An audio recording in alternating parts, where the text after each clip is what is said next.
Can you guys guide me? It's clear, ma'am. Okay, thank you. So now coming to the basic concepts of this qualitative research. So all of you, I hope, since all of you are into faculty position or a student, probably a first year, maybe second year, senior resident. So you know basics about the quantitative research. Some introduction of quantitative research you know. So with that background, can you see this picture? What you can see this picture? What all you can see? So what do you think that giraffe sees in this image? And what do He's you looking think at that... the hat. Yes, hat? It's looking at the hat of the lady. Yeah, and and the giraffe is drawing what? Only the hat. Because from that height, he can see only hat. That women sees in this image?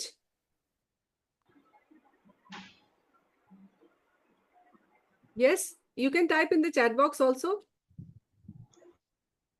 So maybe the woman is happy seeing that giraffe is drawing the whole woman. But if somebody sees the picture, he will understand that the giraffe is drawing only the hat. So let's see, this is, so by this, you can see that qualitative research is about perspective. And perspective leads to perception. So in most of the qualitative research, you try to explore the perception of people from the patient perspective or from the healthcare provided perspective. So it's about the perspective. Now let's watch a video and we'll see when you should be concluding and can you conclude very early or you should wait till the last for any conclusion. So similar thing will happen with the data analysis process.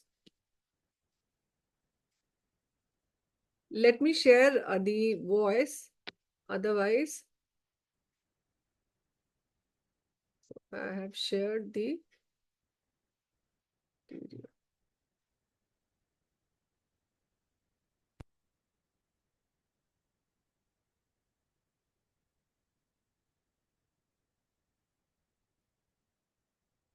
Voice is not coming. Then again, should I share just a sec.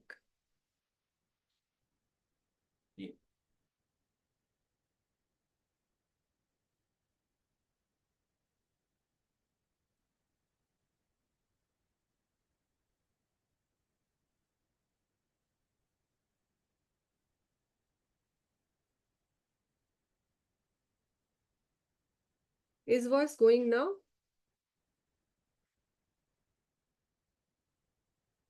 An event Not audible, ma'am. from one point of view gives one impression. Now it is, ma'am. So what do you see? I'll again replay this. Okay. So initially, actually, there was no audio. That's why. So we have to see the perspective. So observe the following scene and then... An event seen from one point of view gives one impression.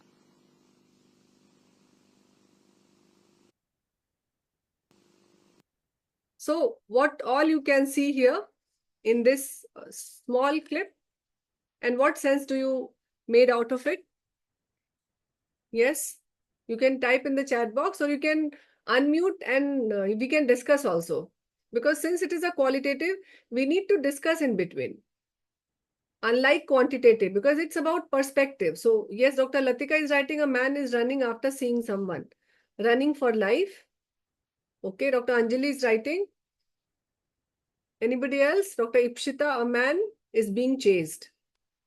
Okay. Then we can see the next.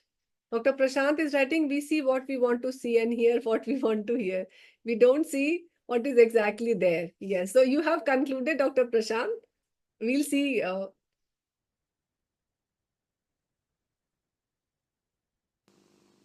Seen from another point of view, it gives quite a different impression. So in this case, what did you see? Dr. Poonam is writing, someone is running out of fear. Dr. Sucharita is writing, he's frightened. Dr. Ekta, man running fast after stealing. Okay. So in the second clip, should I replay the second clip or all of you have seen that?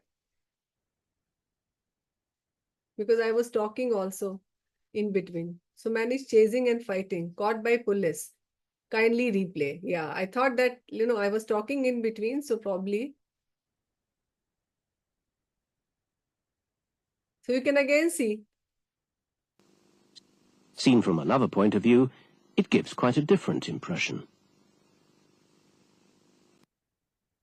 So Dr. Anjali, could you see?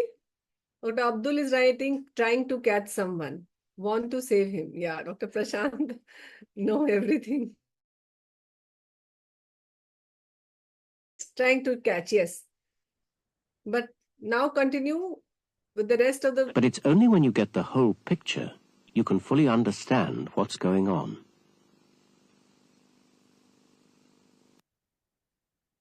So what sense we can make? Like initially when you don't see the picture completely or anything completely, it's difficult for you to know the truth, probably. So in this case also, and the similar thing will apply for the data. So data which comes earlier, you should not be judgmental regarding your data, regarding the people's perception, unless and until you complete your process, then only you can conclude what the research conclusion is. Now just watch this video and comment. What is your perception?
What did you do to my sign?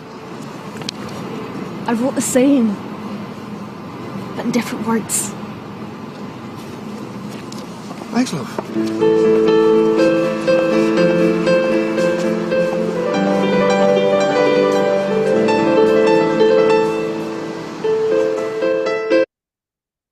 So in this video, what is your perspective seeing this video?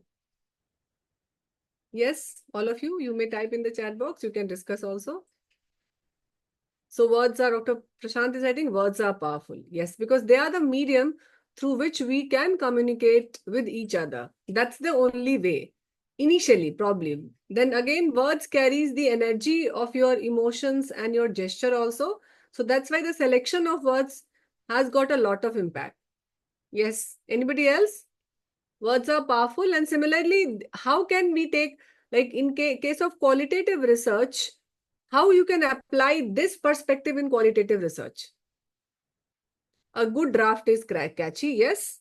The perception of the same concept in different manner. True. That means, like in a qualitative research, we always say that is the emic perspective. We will discuss this term, but the qualitative researcher, he puts his own flavor into the data because there is no quantitative data as such. So if we concept to the qualitative research, the perspective of the researcher, that is very important. What is the belief of the researcher? What is the axiology? We'll discuss these terms, but the belief of the researcher or the perspective of the researcher towards certain topic or towards the research question, that is very important because it is he who is going to present the data, and like Dr. Abdul is saying, in a good draft. So how you are conveying your data, that is very important. So that's why You need to use the words, you need to use all those quotes very precisely. And that's why in qualitative research, you have to accept there's a paragraph where you have to describe about yourself. And in all these days, wherever you publish your manuscript for publication, there they ask about what is your belief regarding that central phenomena or the research question. So we'll discuss these detail, but yes, definitely you can apply these concepts whenever you are presenting your result the way you present, because the words carries a very powerful meaning, and you should convey the meaning which you are interpreting.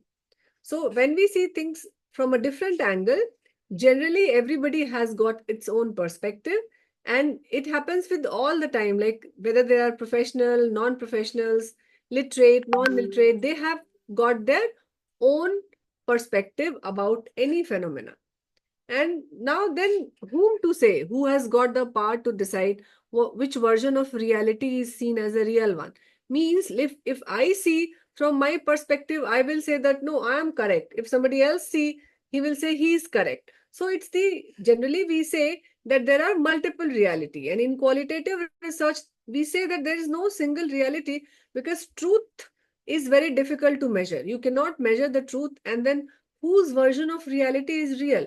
How will you know that? So this is one scenario you can see. There's a young woman and in village A, and if I ask this question, what do you do when you feel stressed or sad? So the answer of this woman is like, I don't talk about it because showing feelings is a sign of weakness.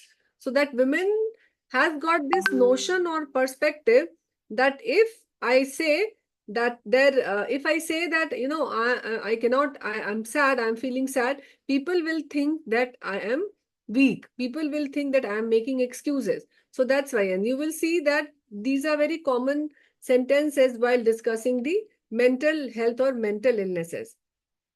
So what do you think about this women understanding of mental health? Yes? If she's saying that discussing about my bad mood is a sign of weakness, how will you take this? Yes? Anyone?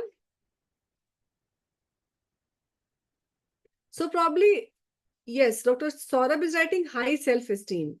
Yes, generally it is more common with men.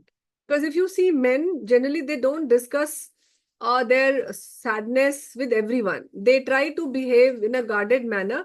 Women generally, they are more sharing in the context, like they don't feel shy about sharing their sadness. But generally you will see men hiding their true emotions. Yes, Dr. Ekta is writing correctly. And again, Dr. Anjali is very rightly said that there's a stigma. It's not only emotion, it's the stigma, and the kind of these days you all must be hearing the news of suicide by medical students. One in the Maulana Azad, another in another college, UG and PG. So these bright people, if they are doing this act of suicide, that means there is some you can say that somehow they are not discussing these things openly. So that's why the other peer, they are also not, they are not coming to know that something of this is persisting in that particular student. So that's why there is a stigma.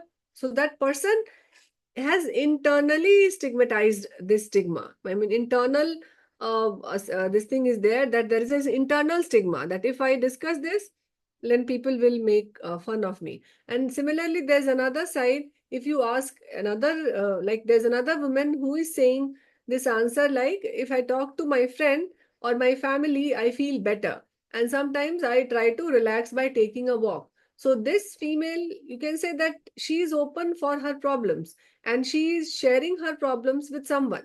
So yes, this is generally, we call it as a catharsis. In many of the spiritual technique, you will see that there is something known as catharsis when there is a pent up anger inside or there is a pent up emotions inside. Generally, you cry it, and generally you will see that women, they cry a lot, because by crying they feel lighter. They express their emotions. But you will see men generally, they don't cry because societal perception is that a man should not cry. So that's how though all those emotions, they get pent up and there's an outburst less frequently, but the intensity is very, very much. So you can see these things that that female is very much open about her mental health, and that's why she's saying that if I talk to my friend or my family, I feel better, or else I. Tika is saying asking for help, venting, expressing negative feeling is also important. Very true. That's why I said this is one of the spiritual technique. When you go and you just vent out all your negative feeling, because positive definitely we say, but negative feeling we are afraid of sharing it. Maybe if you can't share it with someone, you can do it in some closed room or something like that, just to release yourself, so that that should not affect you for long. Okay, so Dr. Abhijit, welcome to this workshop. I can see you are from Maharashtra. Yes, I'm sorry. We could not have a formal introduction. So now we can see, like, since we have discussed this already, what do you think about their understanding of the mental health? So now just see this. So any one of you have seen this movie? There's a movie which is known as the Rashomon. Yes, you can type in the chat box. Any one of you? This name of the book is mentioned in all classical books of this qualitative research. Even in Saldana, they have mentioned it. This book, this movie name as Rashomon. So I have just taken some clip of this movie Rashomon, where they have tried to show the multiple reality of a single event. So just see this, what it says.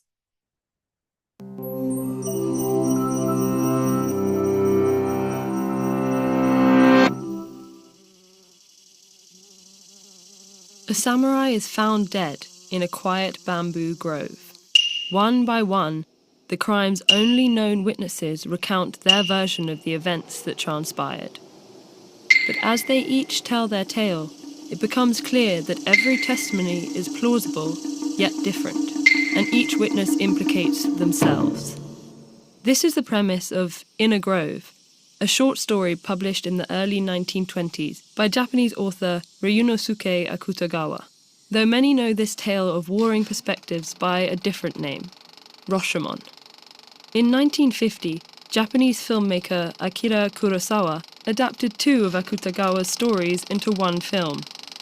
This movie introduced the world to an enduring cultural metaphor that has transformed our understanding of truth, justice, and human memory. The Rashomon effect describes a situation in which individuals give significantly different but equally conceivable accounts of the same event. Often used to highlight the unreliability of eyewitnesses, the Rashomon effect usually occurs under 2 specific conditions. The first, there's no evidence to verify what really happened, and the second, there's pressure to achieve closure, often provided by an authority figure trying to identify the definitive truth. But the Rashomon effect undermines the very idea of a singular, objective truth. In the source material, Akutagawa and Kurosawa use the tools of their media to give each character's testimony equal weight, transforming each witness into an unreliable narrator. Without any hints on who's sharing the most accurate account, the audience can't tell which character to trust.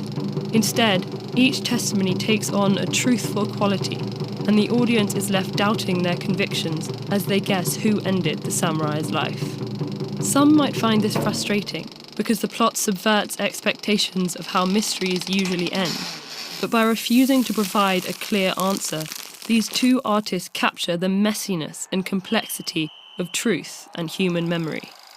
Neuroscientists have found that when we form a memory, our interpretation of visual information is influenced by our previous experiences and internal biases. Some of these biases are unique to individuals, but others are more universal. For example, egocentric bias can influence people to subconsciously reshape their memories in ways that cast a positive light on their actions. Even if we were able to encode a memory accurately, recalling it incorporates new information that changes the memory. And when we later recall that event, we typically remember the embellished memory instead of the original experience. These underlying psychological phenomena mean that the Rashomon effect can pop up anywhere.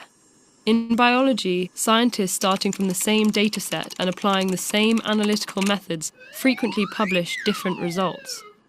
Anthropologists regularly grapple with the impact personal backgrounds can have on an expert's perception.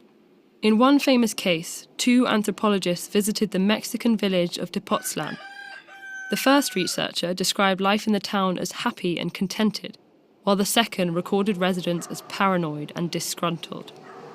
Experts aside, the Rashomon effect can also impact the general public, particularly when it comes to the perception of complicated world events. For example, following a 2015 security summit between the United States and leaders from the Arab states, media reports about the summit varied enormously. Some stated that it had gone smoothly, while others called it a complete failure. It's tempting to fixate on why we have competing perceptions, but perhaps the more important question the Rashomon effect raises is, what is truth anyway?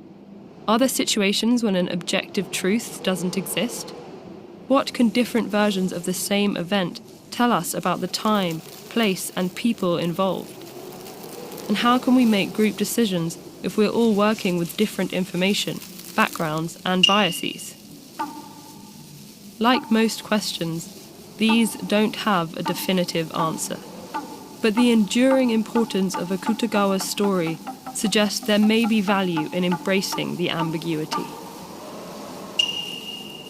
When it comes to determining the truth, what's more reliable, ambiguity or unanimity? Strangely enough, sometimes the closer you get to total agreement, the less trustworthy a result becomes. Unpack the counterintuitive paradox of unanimity with this video. So yes, in this clip, actually this movie is very long. Those of you who are interested, it's a 1950 movie. You can go and see. And the important part in this movie is like towards the end, generally in any murder mystery, they come up with someone who was held responsible for that event. But in this case, they have left the decision to the audience. Like whose reality, because three people narrated the tale of a single episode, and then the director has left it to the audiences whom they think that they are they were the culprit. So that's the beauty of this movie, and those of you who are interested, you can go and watch probably anytime, because it's a classical movie, and people who are doing qualitative research, you will be able to understand the perspective and the subjectivity. Like Dr. Prashant said, that whatever is there in your mind, you generally tend to see that in whatever the other person is saying. Because here also you have seen that she was telling about one anthropologist who has gone to the same village, and he has concluded that the people were very happy, whereas the another went and said that the people were paranoid.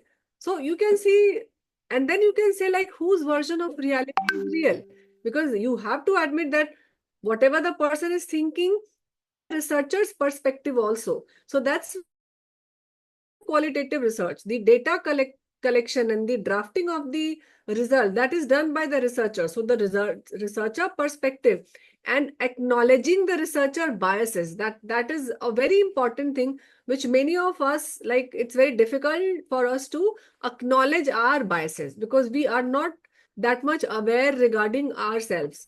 So that's why if you want to come to this world of qualitative research, first thing you start observing your biases, and then only you can see the data of any qualitative research in a somehow neutral way. Definitely some perspective will go into that data, but keeping yourself aside, which we call it as a bracketing, we will learn these terms later part. So that is very essential in a qualitative research. So now, yes, anyone who wants to say something regarding this Rashomon effect or write something on this? Reflexivity. Dr. Abhijit is writing, yes. True. Reflexivity, in what context? Can you elaborate on that, Dr. Abhijit? In this, you are saying as such, a researcher characteristics, like reflexivity should be there in a qualitative researcher. That's what I have understood. Personal biases, okay, yes, true. So now coming to this objectivity versus subjectivity. So those all of us are involved. Okay, so yeah, Dr. Prashant is very right. It, like in this video also, that girl was saying that our perception depends on our past experiences, and there are images and memories related to that. Like for example, if my childhood, if I have suffered from childhood abuse, and if I am conducting a qualitative research on childhood abuse, so I have my own past experiences and image of that childhood abuse. So my vision will be somehow biased towards any event or any narration, or maybe I'll feel more into the data if I myself have suffered from childhood abuse. Similarly, related to domestic violence, if I'm doing any research on the effect of domestic violence on the probably intimate partner violence on the women's health, then if I am a sufferer of a intimate partner violence, then definitely my angle of view towards that, or my perspective towards that particular data or women, will be different. And if someone else is doing the data, so with the same data set, if I give it to three people, three qualitative researchers, same transcript, you will see that all three have come up with a separate, entirely different theme of that data. So that's why, that's the concept of subjectivity versus objectivity. So let's see, like in this slide, what you can see here. Like if I ask this question, what is the average hemoglobin level in male? And what is average hemoglobin in female? So what will be your answer? Yes, all of you do this exercise. So Dr. Tapu Prata is writing, when an incident is described by different individual in different ways, even in contradictory ways. Male 13. Okay.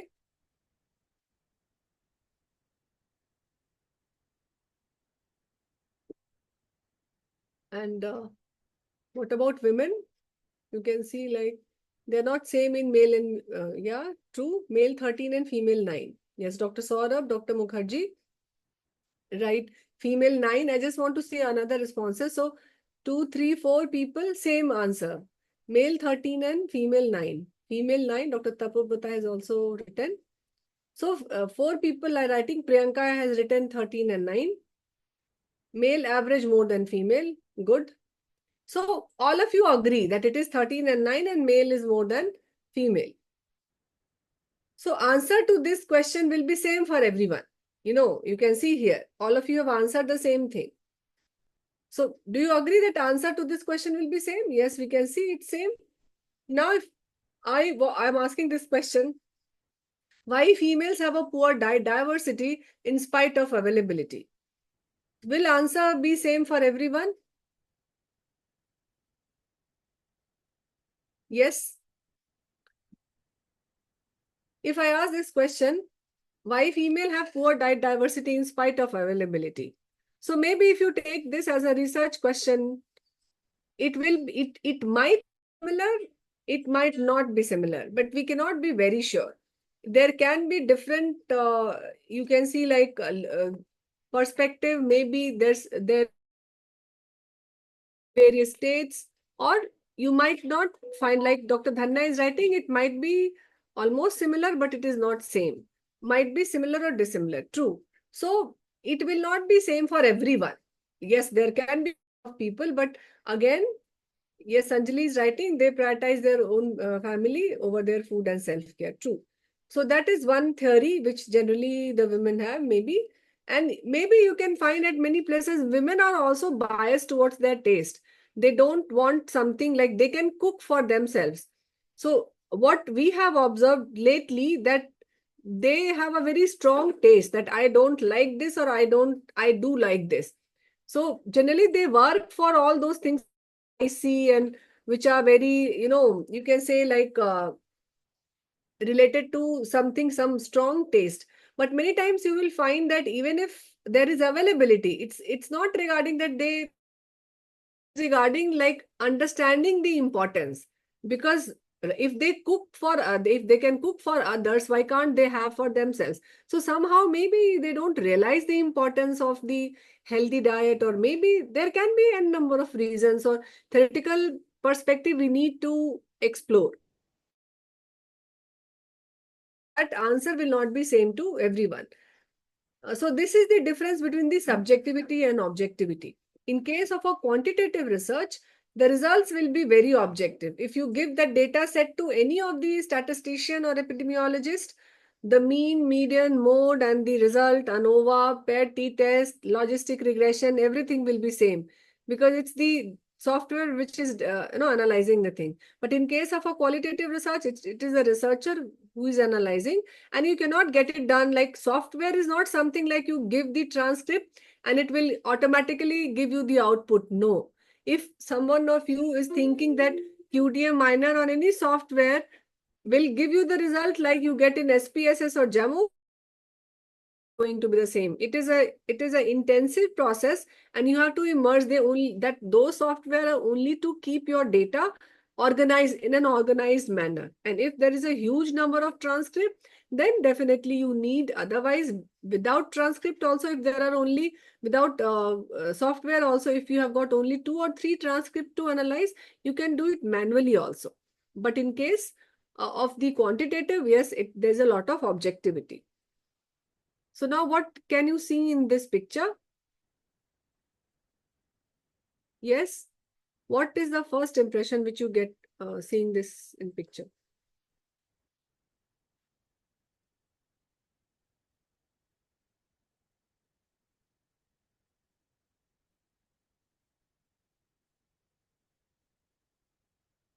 So someone is extending his support. Yes. Nasogastric tube feeding to a sick man, feeding through NTG, nasal feeding. Long queue. Yes. So Dr. Arab has come up with some other observation, like he can see a crowd PD, patient on Riles tube, overcrowded. So these are the basically 2 observation which you people have like realized. So this is the perspective. Somebody is seeing it as a crowded OPD, someone is seeing it as a patient being fed on the Riles tube. So you are like pain and palliative care. Yes, Dr. Anjali is writing. So now you all are, okay, Dr. Mukherjee is also writing overcrowding in OPD.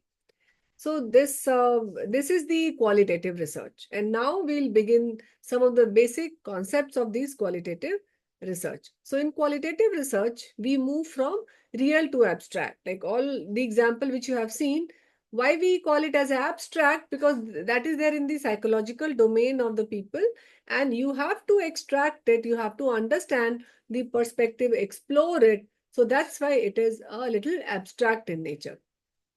So generally in quantitative study, what we do, we collect the data and we test a theory. We make hypothesis initially, and then we either accept or fail to reject that hypothesis. That thing we do in the quantitative research. What do we do in qualitative research? So basically in qualitative research, either we generate a theory, like we do in a grounded and theory analysis, or we fill a gap which is already existing in a theory. So generally we generate theory or we fill in gap which is already existing. So to develop a theory, or even if you have to fill a gap in the existing theory, you need to answer few questions. And generally in qualitative, we ask 3 questions: what, how, and why. So now let's see how to ask. So that protocol is shared with you people, and the main topic of that is exploring the communication barrier in case of a non-communicable disease patients. So all of you could see some part of it in that protocol. That protocol is a very lengthy one. Probably we have included everything in that protocol, but just that's as a reference protocol with you people. You don't need to write that much when you submit a protocol. That is like we have explained everything, all the concepts also what is written there. And we have shared also one brief template, what all should be there whenever you write a protocol or whenever you submit a protocol, which is largely on the qualitative study, or even if study, that qualitative component you should elaborate. So coming to this qualitative research to understand what. Now, first question generally we ask is what. So what are the examples? So yes, I can ask. Generally we do like someone read these examples for us. Any volunteer? Yes, ma'am. Yes, I can ask Dr. I can see Dr. Anjali. Can you read? Yes, ma'am. Example, what communication challenges do healthcare workers experience with patients? And the response is healthcare worker, number 15, I'm able to explain medical terms in a way my patients can understand. Means that there is a literature or literacy Yes, very gap. true. What about this? What Can you difficult do patients face when communicating with their healthcare providers? And the response of patient number 8 is, I feel like my doctor doesn't listen to me and I don't always understand what he says. Okay, so this is another perspective of another patient with this answer to this question. And the third one is, what barriers do family members encounter when communicating important health information to healthcare workers? Caregiver number 12. It's hard to describe my mother's symptoms accurately because I don't understand medical language. So these are like, in case this, you can see like this, what do we are doing this qualitative research to understand what? The question, if we start any question with what, generally this we want to know about what action taken, what was the decision which that person took, what are the perspective that person has on some central phenomena, what were the goals for a particular treatment. So this is about to understand what. Now, next you see that we do qualitative research to explore why. So now, yes, can someone else volunteer this to read this Yeah, question? Why? can I do it? Yeah, sure. Thank you, Dr. Abhijit. Yeah. Why do you find it difficult to communicate with health providers? Response, patient number 8. I don't understand medical terms and I feel rushed during appointments, so I can't ask all my questions. The next example is, why do you think patients have trouble following your instructions? The response, health worker number 15. They often don't understand the medical language we use, and we don't have time to explain everything clearly. Thank you, Dr. Abhijit. So you can see here that there are two responses of one patient and one healthcare worker. And here, generally, we ask this question, why? That means it is about rationality. Why you don't do this, or why you do this, why you took such decisions, why you took such actions, and why set such goal. So it is a deep exploration, more deeper than what, because what you will only come to know about fact. Then reasons of a particular fact, or what is the process going on in that person, that you can understand with this question why. So answer to what is a little simple, but if you ask this question why and how, which we'll see later, then the person who is giving the interview, he has to think a little bit and then he has to answer. Otherwise, these questions, even that person is not aware initially, he only knows the fact that what I do, but why I do, or why some other person is doing, he needs to ponder a little bit and then he can answer. So that we'll see in taking the interview, that you don't be in hurry while you are taking the interview, because you should give time to the other person to think, because it is not something a ready-made question like we do in the quantitative research. There, generally the question like coded. Coded means there are options of those questions, and you give those options to the person and he ticks on one of the other option. So that's relatively simple. But here in qualitative research, since you are trying to explore a deeper understanding of a particular central phenomena, you need to wait for some time, so that the person should come up with these answers, because there's no such ready-made answers which are available even to that person who is giving the interview. So you need to explore, and that's how there is the importance of probing, which we will learn in the interview technique, that how you can probe further so that you can understand the deeper meaning. So Dr. Abhijit is saying that are, what, why, how, precursor for developing theme. So basically, you cannot say that they are the precursor of developing theme, because we will read what is a theme. So basically, theme is when you do the whole data collection and you read the transcript several times, you start your analysis, and something which is very disturbing to you. Disturbing means you feel deeply pained or deeply intrigued by the participant voices, because I said that it's the researcher who is interpreting. So his perspective is also there.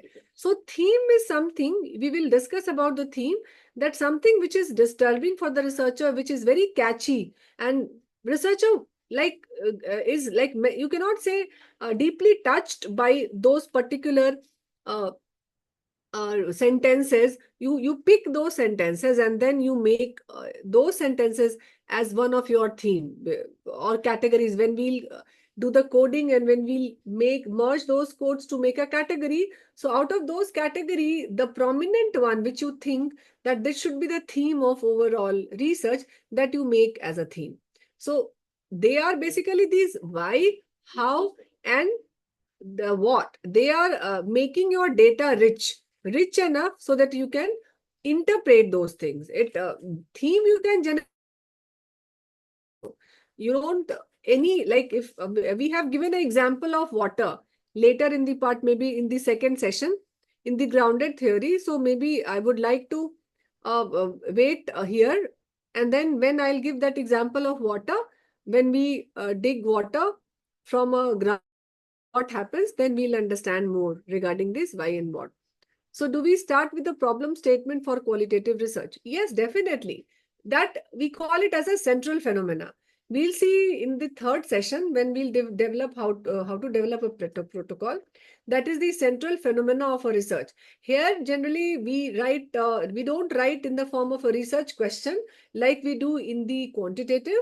Here we write as a form of a statement. That is a RQ, definitely. But there is something known as the central phenomena, which is important. Like in this case, in the protocol which we have shared with you people, the central phenomena is the communication barrier.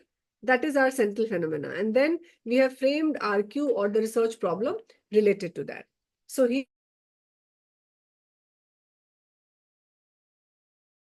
is on exploring the perception, like the communication barriers in case of a NCD.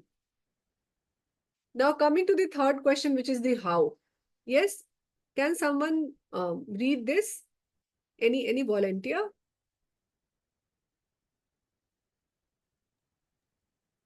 Yes, ma'am. Thank you, Priyanka. Yes, ma'am. We do research question to examine how. Example, how have communication barriers affected your ability to care for patients? So the response from healthcare worker 15 is, it's difficult to provide effective care when patients don't understand instructions, which slows down their recovery. The second example is, how has the language barrier impacted your interactions with doctors? So the response from patient is, I sometimes leave the clinic confused because I don't understand what the doctor is telling me about my treatment. The third research question is, how have symptoms improved your treatment? So the patient is saying, once the doctor explained things more clearly, I followed my treatment better and felt more in control. Okay, thank you. Thank you, Priyanka. So you can a particular discussion that here we discuss that why you acted, like how you acted on, like initially in the question of what and why. Generally in what, it's more of a descriptive. Why you try to understand, like the reasons why that particular person is behaving in a manner. and how is basically it's regarding the process. So which action he took and what like how he is arriving on such conclusion. So Dr. Abhijit is writing, can you please shed a little more light? Okay, yes. So Dr. Abhijit, basically what is regarding the plain descriptive? These questions we are asking what on the type of questions which you frame while developing an interview guide. Let's say I discuss about qualitative descriptive. So generally in descriptive research, we ask more questions regarding what. Like if I want to know regarding these communication barriers, then maybe my question will be more like what type of communication barriers are there, and if they are there, like situation they are there. So it's more of a fact finding, these what. And then once you know about these what, then you try to interrogate more on these why. And why is basically you want to know the reason of a particular, like if I say that there is a, in this context of a communication barrier, if one doctor is saying that I have got 200 patients in the queue, and you like want me to communicate with all of them for 2 minutes or 3 minutes, so I cannot do that much. There should be someone else who should be like helping me in taking this part. So then you have to elaborate more, like if the number of patient is less, so you can give some hypothetical questions also to understand it more. So why you can ask, like in this case the why will be more on, is it related only to the time? So even if the person is communicating for 30 seconds, is he giving those vital information to the patient which is necessary? Or the barrier regarding which you can see, like if there is a language barrier, is he working on his terminology? Is he working towards that? Like medical jargon, many of us use that medical jargon. So are we working on improving those medical jargon, using some local context? Because you can, I think Bhavna here? Uh, Bhavna, are you here listening? Yes, ma'am. Okay. Yes, ma'am. Can you share that story which you shared with us in that presentation of during your exam regarding? Yes, ma'am. Yes, ma'am. That there was this when I was the intern, so there was this PG. So, ma'am prescribed her a vaginal pessary, and she just asked us to tell her the direction to use it. So in Hindi we said कि रात को सोने जाने से पहले इसको नीचे रख देना है, and she nodded the head. उसको लगा, उसको समझ में आ गया, हमें लगा कि कन्विंस बात समझ में आ गई है. और कुछ दिन बाद जब वो वापस आते हैं तो हमने पूछा कि सिम्टम ठीक हुआ, तो रिप्लाई था नहीं हुआ. And when we asked did you put it correctly, तो शी सेड कि यस, मैंने उसको बाथरूम में नीचे रख दिया है. तो पूरा लाइन चेंज हो गया था.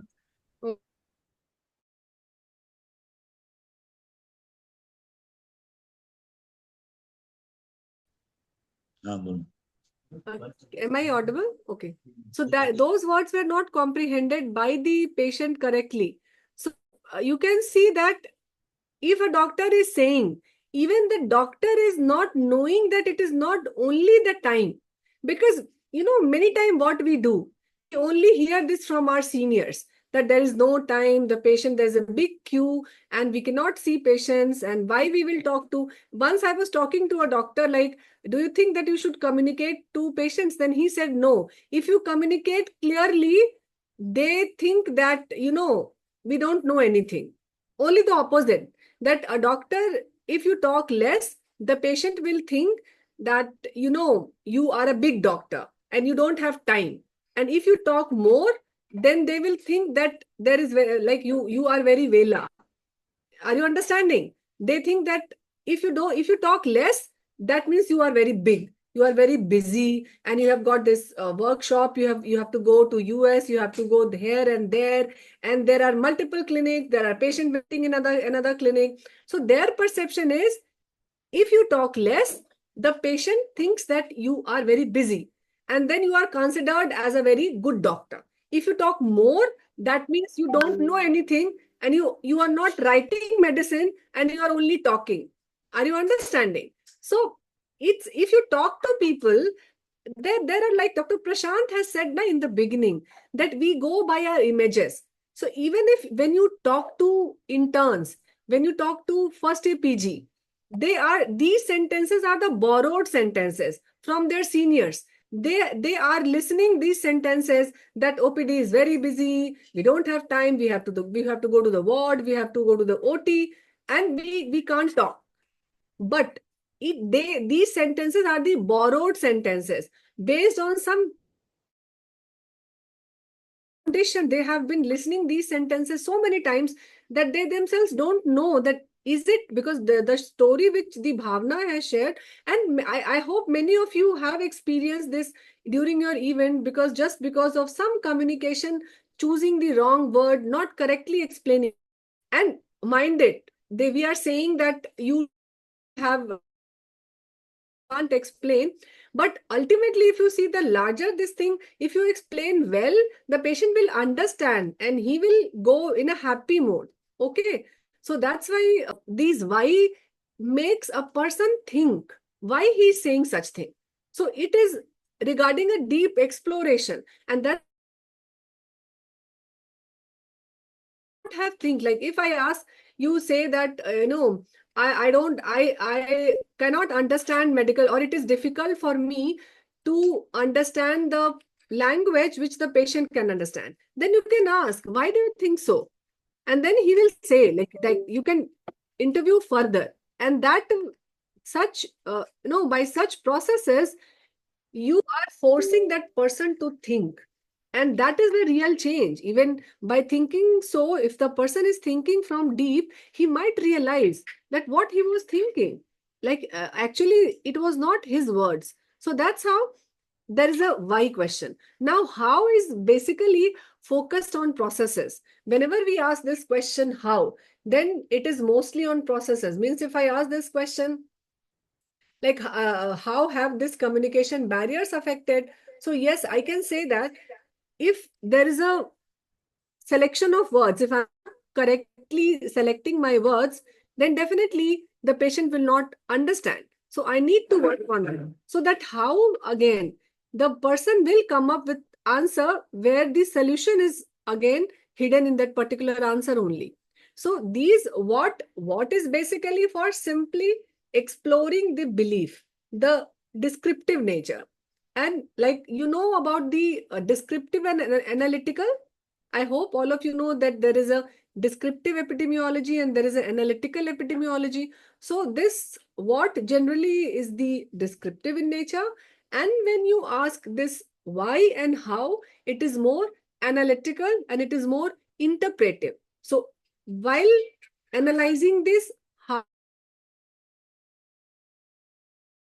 hidden meaning of those particular sentences. Am I making myself clear while these three questions, like what, how, and why? Okay, thank you. So now, when should we use a qualitative research? So basically a qualitative research, it is a detailed understanding. Whenever you want to have a detailed understanding of a complex issue, like a lot of people did qualitative for stigma during the COVID, or behavior like vaccine hesitancy, uh, issues related to violence, issues related to like women issue, if it is related to something like healthcare seeking behavior, and delay in seeking care. So for all those complex issues, if you want to have a clear cut understanding, you can do a qualitative research. If there is a desire to empower individual, again you can do this, because many time when you inquire more, the person realizes that what he was doing or what he was thinking. So if you want to desire a particular individual, again you can do this. And there is a research which is known as the critical ethnography. We will probably we will include that, and there also the person tries to transform that particular process. So when you have got the desire to empower individual, you can do. Like if you want to have explanation of a particular event, you did some quantitative study and you fail to understand why people are behaving in such manner, especially with case of iron folic acid intake. So if intake is low and there is availability, or even if we talk about that diet diversity, even in spite of availability, if you are not taking something, then what is the reason for that? So for that also you can conduct a qualitative research. Understanding the context of like vaccine impact, you uptake you can do. And if you see that there is a lack of fit between the quantitative measure and the problem exists, like in case of a filariasis, the problem of filariasis exists. Every year we have got this mass drug administration, but still what are the various issues which are persistent that we can see using a qualitative research. So basically, this qualitative research, when you start with the qualitative research, you may start either with the inductive reasoning or with the deductive reasoning. So now, if you see this inductive reasoning, before I start, can someone like write in the chat box, what do you understand by these two terms, inductive and deductive? Yes, anyone? I think these terms are familiar to many of you.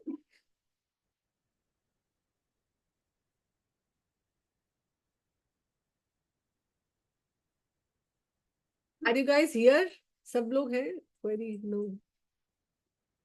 Okay, Dr. Prashant has written from particular to general. It is inductive. We already have theme is inductive. Inductive emerges from data. Abhijit is right. Dr. Abhijit is writing. Okay. So yes, to some extent. So before we conclude, like let's see this just example. So this you can see there is a box. Okay, Priyanka is writing observation to conclusion inductive. Inductive emerges from data. Okay. So you can like if there's a box, you start picking the balls. So you have picked up one ball. And which color ball is there here? All of you write? Yes. So it is red. True. Second pick, it is red. Third pick, it is red. And again, if you see the next 10th pick, so simultaneously you are picking. So in 10th pick also, it is the red ball which has come up. So now what can you conclude here? That by picking the ball, can you identify the pattern?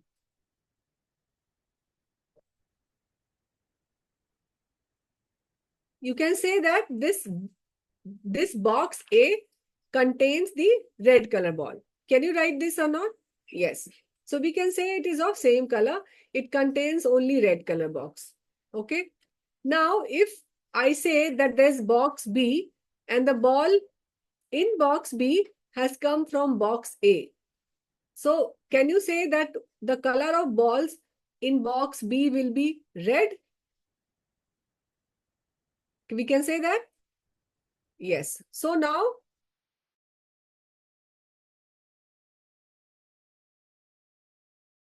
also, so that's how, like you have said no, that means you want to have an inductive reasoning. You are more of an inductive type. Yes. So what is now, we'll understand what is deductive and what is inductive. So inductive is you start from scratch. You don't have any belief and you try digging the data and you are making your own hypothesis. That is inductive. So in this case, when I said that box A ball, that is inductive. Why? Because that I concluded on the basis of my observation. I observed 10 times and then I concluded. But with the second statement, when I said that the box B has got red color balls, it's the deductive. So I've started with the deductive and then maybe, like Dr. Abhijit is saying, I will pick up the ball box B. And if I don't find it, then I'll again go into the inductive.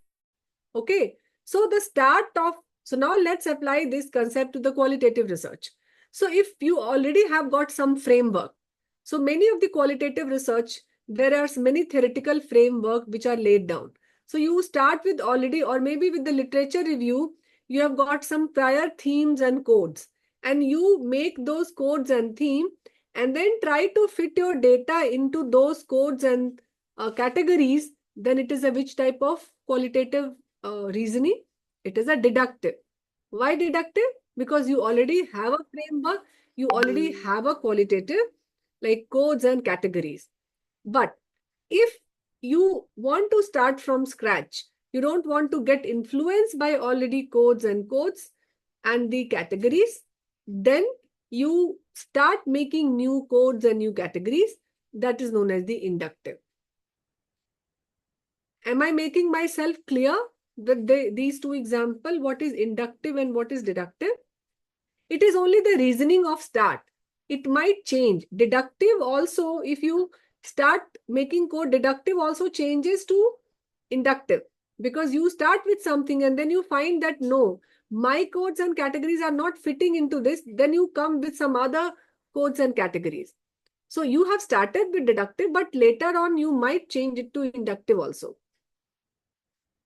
Okay. So if it is clear, then we will go ahead. So coming to the, there is known as the research paradigm. What is this research paradigm? So to understand this, there is a term known as the world view. You will see that this term in almost all the qualitative books, the world view. What is the world view? There are two terms, world and view. That means how you are viewing the world. Because I said that it's the perspective of the researcher also which carries a great role in qualitative research. So let's understand this world view. So now just to make this more clear, you have got two apples with you and you need to divide this equally into two kids. How will you do this? Yes?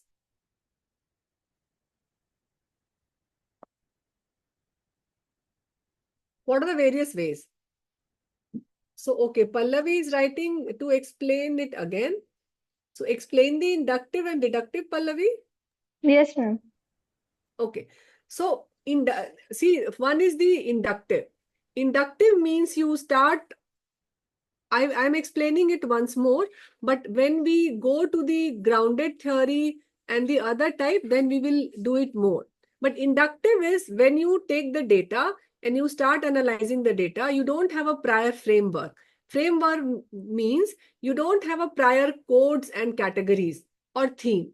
You are starting afresh without having any theory in mind. And if you read, you keep on reading the data, making codes and categories, and then you come up with a theory. That is the inductive. The second is the deductive. Deductive means through the literature search, you know that these are the codes. Like with communication barriers, you can already have a code of like language barrier or like a use of medical jargon or less of time. So with literature search, you know that these are the codes. And then you can try fitting your data into those codes. So this is your deductive. Okay. Okay, ma'am. So now coming to this, many of the people, they have written like one to each, one. Can you come down? Like all of, okay. So yes, so one apple to each girl. So so in the, but in this case, okay, Dr. Tapobrata, I'll divide both apple into equal half and distribute. Yes. So Dr. Tapobrata is using his perspective that he wants to very, very equal. Like he's right that if the one apple is sour and other is sweet, or if like one apple has got some problem and the other apple is good from inside, then the girl which will take the one apple whole, she will have more, one will have more and the other will have less. Even if the size is same, then also one apple might be sweet, one apple might be sour. That we always face. You bite an apple and it is very sour. Even if it is looking, the both apple are looking very same from outside. So there are various ways. So that's the perspective I said. There might be a researcher who gives, and I am not saying that who is right or wrong. See, please remember in qualitative research, there is no right or wrong. Everybody is right because he or she is thinking from their own perspective. Researcher has got one perspective.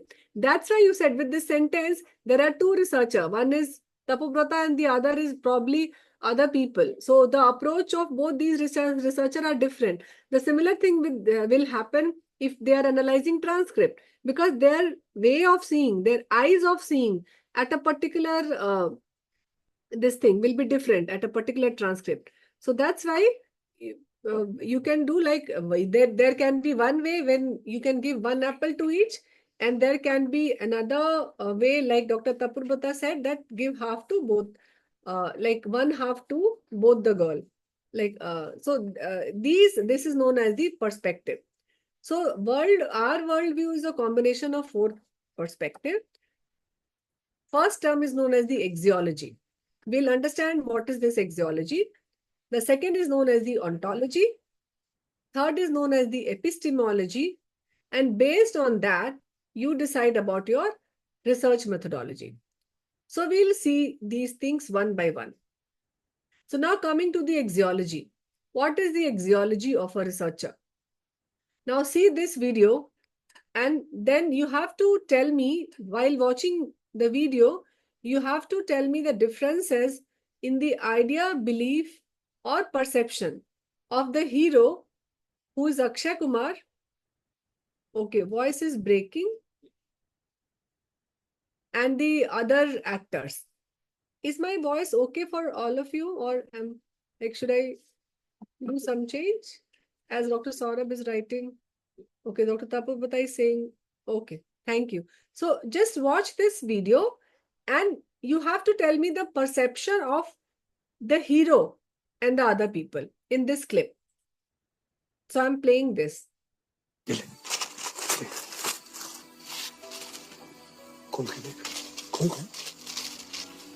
Tinku बेटा नींद नहीं आ रही ना? ये क्या है?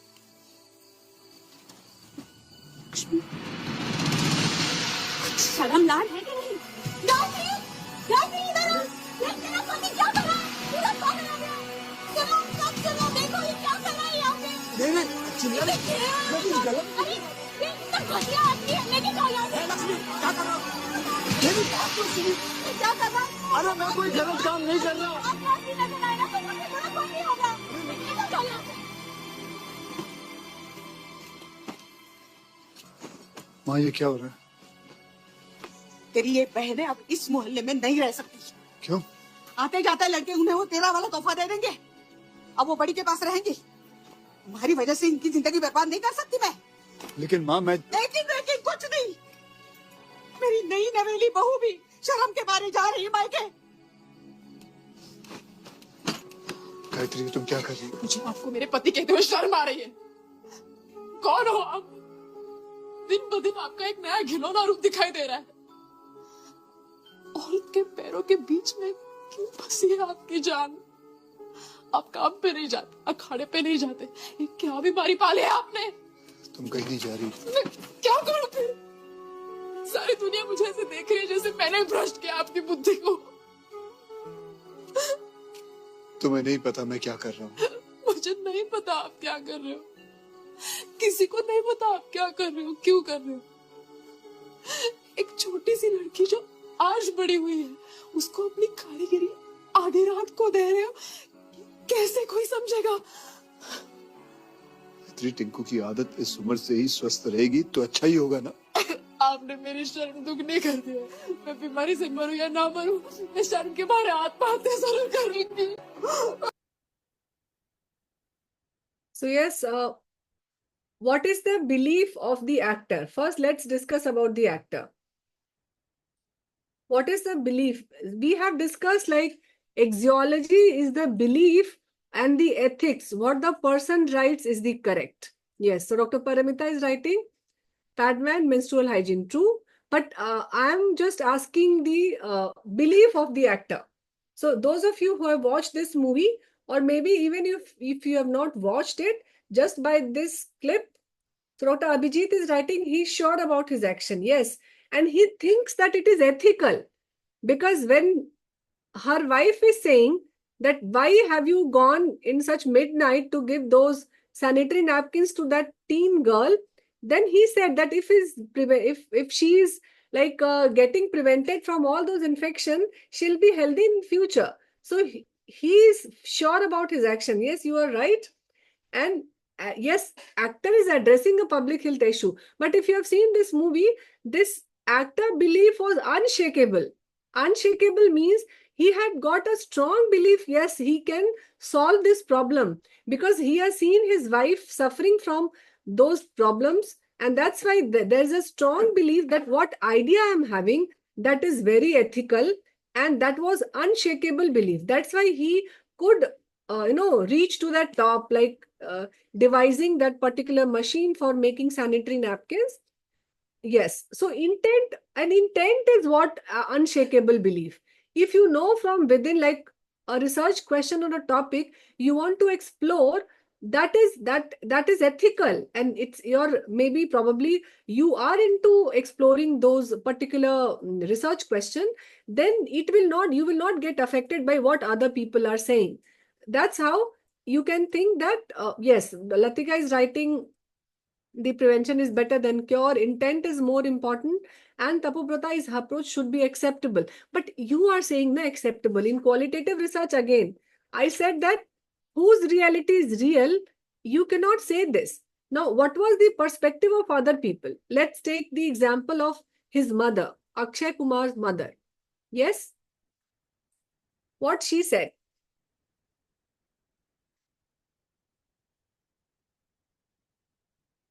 Like she's leaving the house, she's sending the daughters to the elder son's.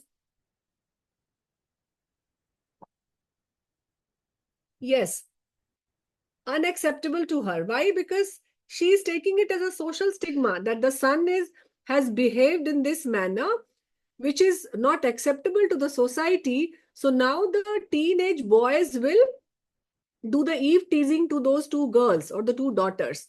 So that's why she's having the stigma. She felt shameful. And similarly, about the wife of Akshay Kumar, she was also got very hurt by the actions, and she's saying that why you are into these problem. So if you so can you say that the wives and the mother are wrong? Their reality is not real, and it's only the Akshay Kumar reality is real one. Can you say like that? So again, in qualitative research, you cannot say that. You cannot say whose reality is real, because they have got their own images. The mother, she has been brought up in a situation where she has been conditioned not to talk, like a mental stigma. These days also regarding menstrual hygiene, if you like go in a rural area, they don't want to talk about the menstrual hygiene. So it is still considered as a taboo because they have been conditioned like that. And similarly, the wife of Akshay Kumar, again, she has been conditioned. She said ki I would rather die of this disease rather than otherwise I will do suicide. That means she is saying that suicide is better than, you know, hearing this from different people regarding her husband. So she is also stigmatized, and these are the internal stigmas which they have acquired over the year because of the conditioning. So you cannot say that they are wrong, because ultimately they are a part of society. So that's why you have to take their perspective also. That's why we say in qualitative there is a multiple reality. But as a researcher, if your belief is unshakable, then definitely, like in this case, if you think that what is ethical and what is correct, which should be explored, that is known as the axiology. Now coming to this, this is again, we said that what you think as an author is ethical and what is valuable for you is your axiology. Now coming to ontology. What is ontology? So now just see this picture. There are two pictures here. So first we'll talk about this.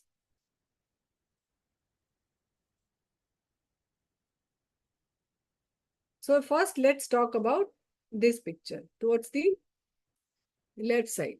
So there is a letter 6. One person is reading this letter. Both are reading letter from the two opposite ends. So one is saying it is 6 and the other is saying it is 9.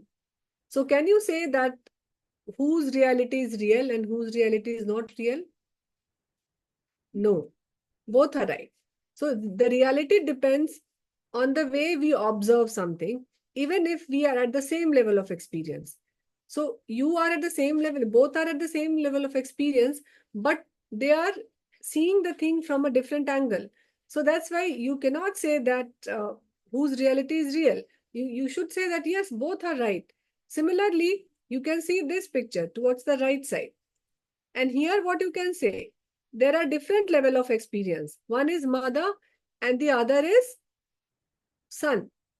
They both are seeing the same event, that the water is coming from the tap.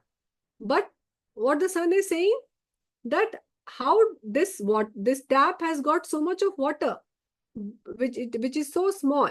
So again, the reality depends on the level of experience. When both are observing the same thing, you must be talking to your kids who are very small, and the type of questions which they are saying, you cannot say you cannot say that they are wrong. Why? Or their reality is not real. So if their experience is low, and you are at a higher experience level, so their reality and your reality, it will be different. So that's why you cannot say. Similarly, the person who is above us, like above us means in terms of experience, people who are experienced into 60s, they made us realize many important things which we don't understand when we are into 30s. So yes, seeing the same perspective, they will advise you something else. And like, let's say, I'll give you one example. Our former director who joined this institute, and the medical superintendent, Dr. CM Singh, who was our former HOD, right now he has gone to RML. So he was discussing, he was medical superintendent at that time. So he was discussing like we should have a hand sanitizer in all the washrooms in the hospital. So he he wanted the director to sign for that procurement of hand sanitizer in a bottled one. So at that time, our director said that you are procuring, but with my experience, I can say that you will not find any of the hand sanitizer in any of the washroom within a month, but you try. So that he was saying out of experience. But no, sir said, no, I want to have it because when the patient goes to toilet, he should have something there. So what, like he procured, and then after a month, he was sharing this story with us, like, sir was so true. He has got this experience because then when he made that round to every washroom in the hospital, he could not find any of the bottle of sanitizer. So like maybe patient or CHS staff who stole those sanitizer, it was not known, but because there was no CCTV camera at that time. And even if it is there, you cannot install it in the toilet. So yes, you can see that with experience, if the levels of experience is different, then even if you are seeing the same episode, your version of reality and the version of reality of some other person will be different. Yes. So now coming to so this is known as the ontology, whose reality. So, but what you believe about your reality is your ontology. And now how you will be exploring that reality, that is your epistemology. Means what will be your role? Do you want to be active role in this search, or you want to be passive? So if you want to be active role, then your epistemology will see this, it will be your constructivist. So now the role of a ethic versus emic perspective. So Dr. Abhijit is writing, can Aksha's mother behavior come under ontological? Yes, because her version of reality was different. Ontology means like if you believe that there is a single reality. In case both are ontology, well, they both believe that there is only single reality. Akshay Kumar also believes that there is only single reality. And the lady is also believing that there is only single reality. So whenever you believe that there is only single reality, that's the ontological perspective of a positivist. We'll see that. There is a specific term of that. And when you think that no, there can be multiple reality, then your ontological perspective, that is your constructivist. We'll see this. Just wait for 2 minutes and I'm coming to that concept. So now I talked earlier also regarding this ethic versus emic perspective. So what is this ethic perspective? when the researcher is playing an outside role, in quantitative, what you do generally? You develop a questionnaire, and if you are a researcher right now, you don't go in the field to do the data collection.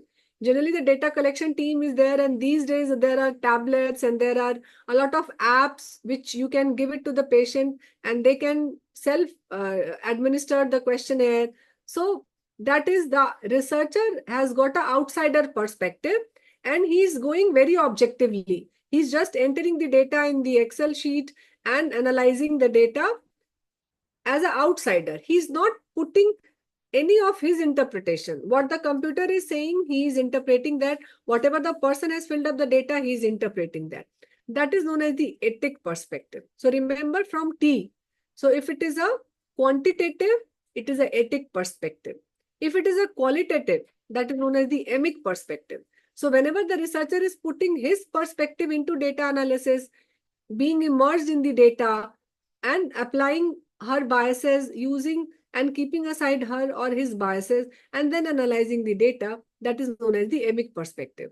So whenever the researcher is using his lens to see a particular theme or a code or quote, then we call it as a emic perspective. So in qualitative, it will always be a emic perspective, and in quantitative, it is always a ethic perspective.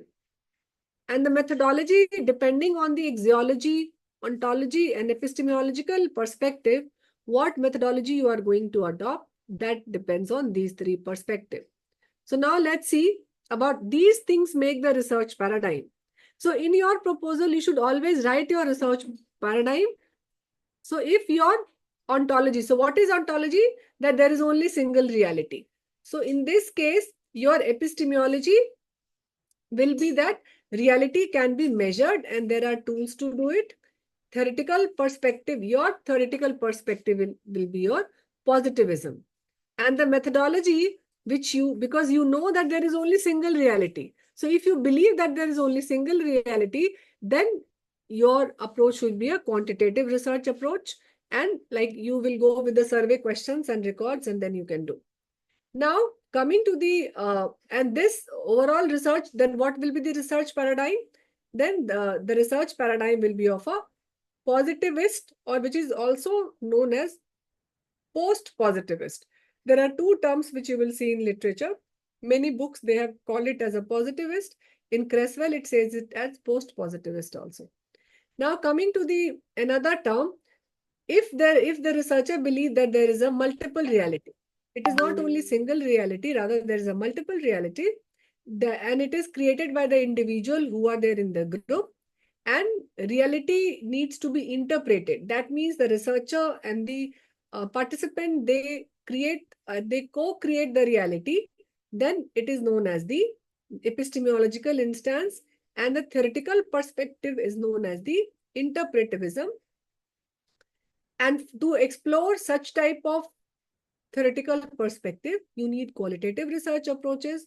So you can do the interview, in-depth interview and focus group discussion, you can observe. And this research paradigm is known as the constructivist. So you are constructing knowledge. That is known as the constructivist. And to a third researcher who thinks that reality is constantly changing. So you are constantly negotiating, reinterpreting the usefulness of the research, and then you think that reality is, it should be the one method which should solve the problem.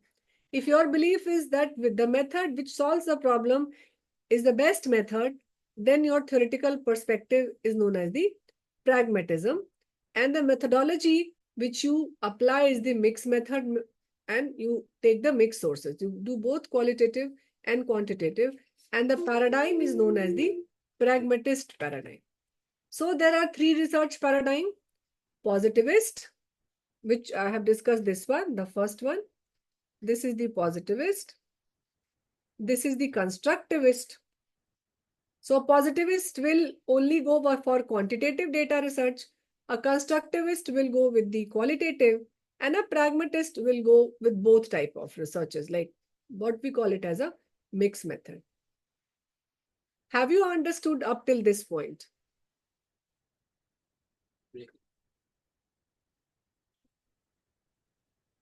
Yes or no? Should I repeat anything? Dr. Abhijit is writing nature of knowledge. Okay. Yes. Do you want me to repeat anything or should I go ahead? Otherwise, videos will be there with you. If you have not understood something, you can replay and you can see. So again okay. Thank you. So again, 3 research paradigm: positivist, which thinks that there is a stable reality. They believe that there is a single reality which can be measured and known. The constructivist thinks that there is a changing reality. So they believe that there is no single reality or truth. Therefore, reality needs to be interpreted. And pragmatists, they believe that the reality is constantly renegotiated, debated, and interpreted. And similarly, the positivists use quantitative methods, constructivists use qualitative methods, and pragmatists use the mixed method. So now this is one this exercise for you people. So can someone read this? Can someone read this?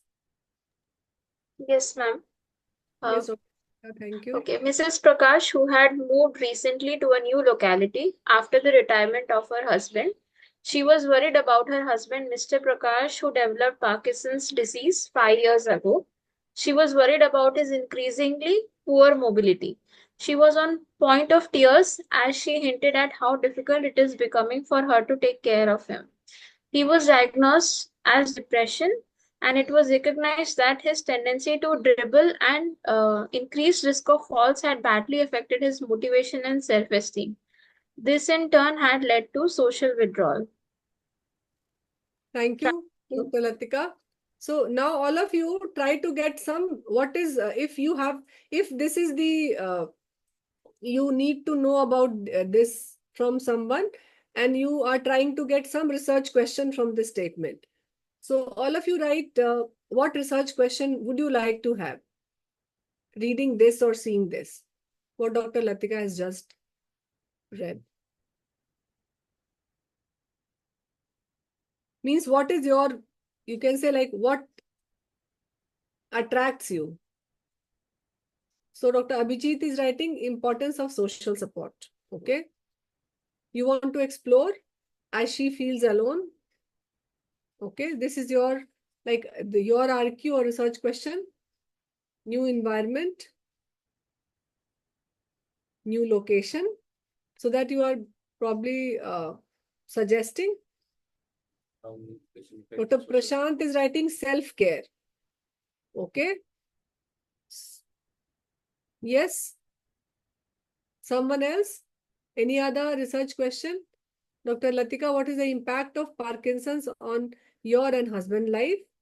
Yes, as a couple. What is the effect of the disease? Anjali is writing, what are the challenges of caretaker of chronic neurological disorder?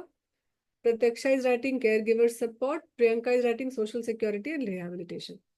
Yes. So you can see like there are many people and the problem, okay, Tapoprata is writing worries of the wife and quality of life of Parkinson's care. Paramita is writing. So the question, the research question is with the same, this excerpt, all of you have come up with a different research question. So that is the axiology. Like someone written that care of the caregiver.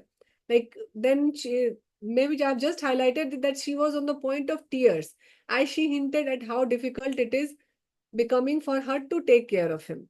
So maybe somebody wants to explore this, like what are the, like somebody wrote also the problems of caregiver. Tapoprata is writing worries of the wife and then troubles of the husband. Dr. Abhijit is writing.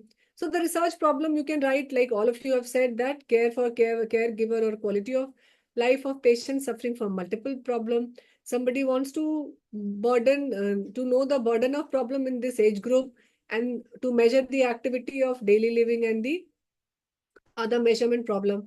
And there can be some person, yes, Dr. Abhijit is writing financial implications. Yes, somebody who is into health economics wants to study this, the burden of the financial burden on the family, then you will go for the quantitative research. So that's the axiology. Seeing something, what attracts you means there is something in your mind. And if you see some problem, what you think that it is ethical and what belief you want to have out of that, that is known as the axiology.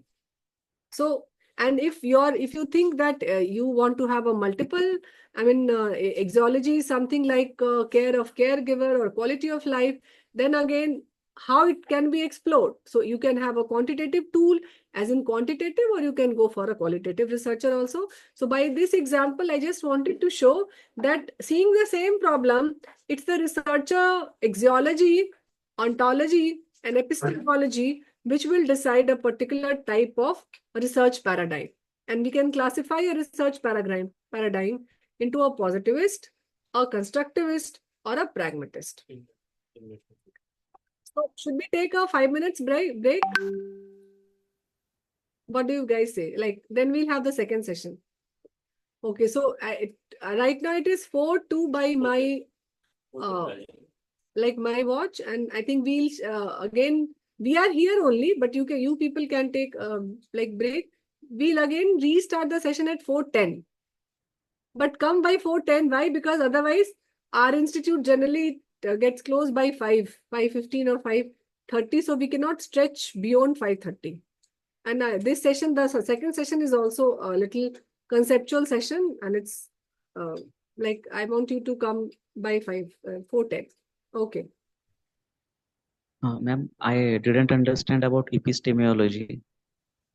Okay, so epistemology is what? See, have you understood about axiology? Yes, ma'am. Yes, ma'am.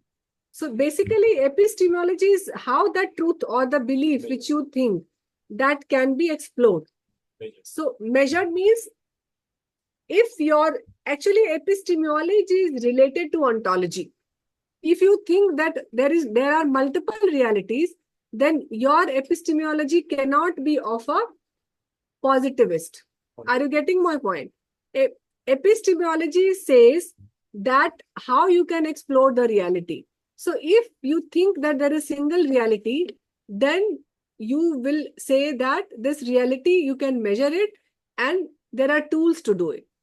But if you say that there are multiple reality, then you have to say that those multiple reality can only be explored if you interview the people.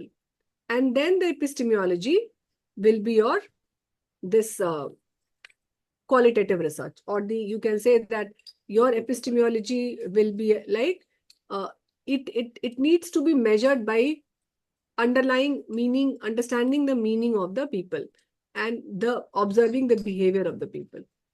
So epistemology is guided by the ontology. That means if you have got a single reality, your epistemology cannot be of a thinking that you need to interpret it, because then your role is not there as a researcher, because everything is linked. So if you have got an ethic perspective is you are just seeing from outside and you only say that there is only one reality. And that's why, remember, whenever we do the quantitative research, what do? We make a hypothesis that the mean or there is no difference between these two treatments. That's why we write. That means yes, we are going only by a single reality. So in quantitative research, researcher, it's basically about the researcher instance. So in quantitative research, you think that only single reality is there, and you will see that there are many people who just don't like qualitative research at all. Right. Can I ask you a question? Yeah, sure. Yeah, I just want to, I asked you earlier, actually, I wrote in the chat box. There is a school of thought that you do a qualitative research before undertaking a grand scale quantitative research.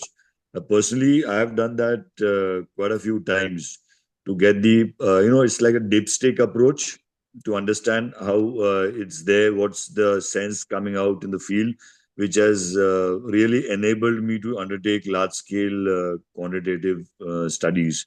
So, your views from your experiences, can you share? Yeah, sure. So yes, before I come to your question, Dr. Abhijit, let me, I think, finish. Sure, Have you understood? So I was just saying that there are many people who they don't like qualitative. And in our research ethics also, initially when we started presenting qualitative proposal, the IC committee on the sample size and everything, they were like, where is the tool? And there is no sample size. You have not mentioned, you are taking only 20. You have not taken, like, how can you do a research on just 20 people, on 15 people, something like that. So we had a hard time convincing them, because see, in any research committee, ethical committee, they have got their own images and their own experiences. So many times you will find it, so it's the researcher belief, and you will find there are many people who are more into qualitative. They don't want to go into the quantitative.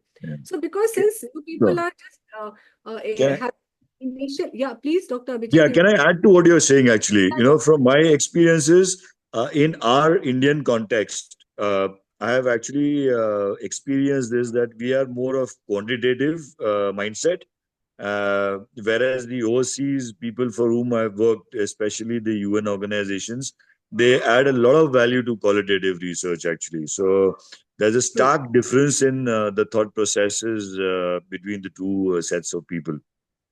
Yeah, because they have done ample of quantitative and now they are Yeah, realizing. now they're tired of quantitative actually, Yeah, you know, so. and after a certain, quantitative has got its own limitation. If you really want to have a change and impact by your research, you have to do a qualitative, because qualitative is all about perspective, to know the reasons like we were discussing. And after some time, like the role of quantitative, there is a limitation of Of quantitative course, research. especially on a topic like IEC and BCC, where behavioral change communication, it's very difficult to quantify it. You know, qualitative research is absolutely fantastic to undertake for such thematic areas. That's my personal view, actually. True, true. Very true, Dr. Abhijit. So yes, so that's why I Thank you. said that what you think as a researcher. So maybe you people are new to the research. So realizing your own research paradigm, it takes some few years of experience.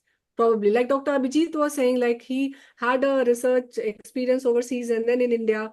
And then when you observe people doing research, so right now when you are into your PG days or when you are a resident, then you are just a budding researcher. You have just started. But after like few years spending like 10 years or 15 years in research, then you will come to know that what attracts you more.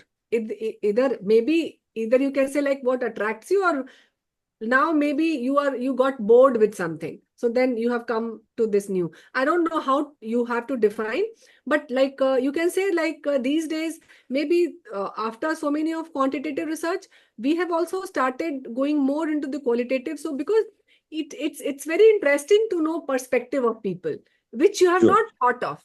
And like it's then you will also, it makes you think regarding your own judgment and your own biases. So that's how Right.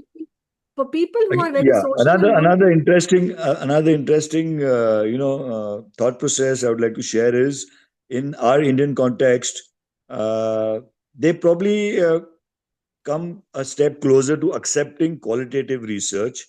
But at the end of the day, they've asked me, okay, Dr. Abhijit, you tell me what percentage of people actually ended up. So I like, sir, madam, it's how do you, I mean, you're again looking at it from a quantitative perspective, you know. So this is something I'm sure you must have experienced in your, yeah. In our what, journal club also, like in analysis, they will always think like quotes, what is the proportion of this quote? So we are कितने लोगों ने बोला? At the end of the thing, it is not the kitna, you know, why are you even the mixing 1% quantitative? perspective. And that's why Right. you have seen in Rashomon, she has concluded that if there is a consensus, then you should think that that's not the reality. Even if there is a one person who is thinking different Exactly. from this consensus. Perfect.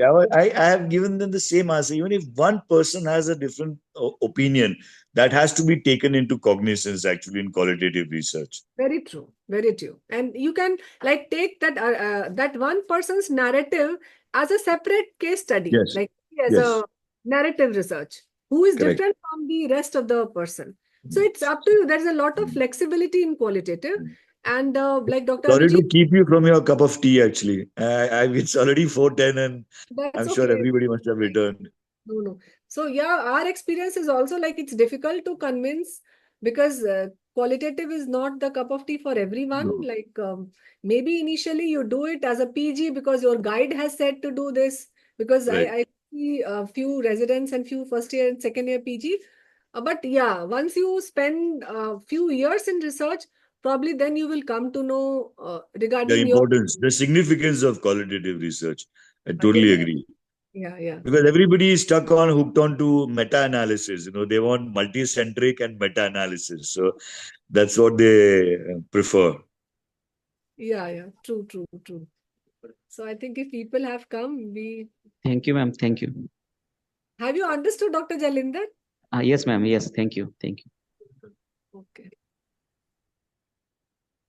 Then I'll come to another topic, which is the qualitative research methods.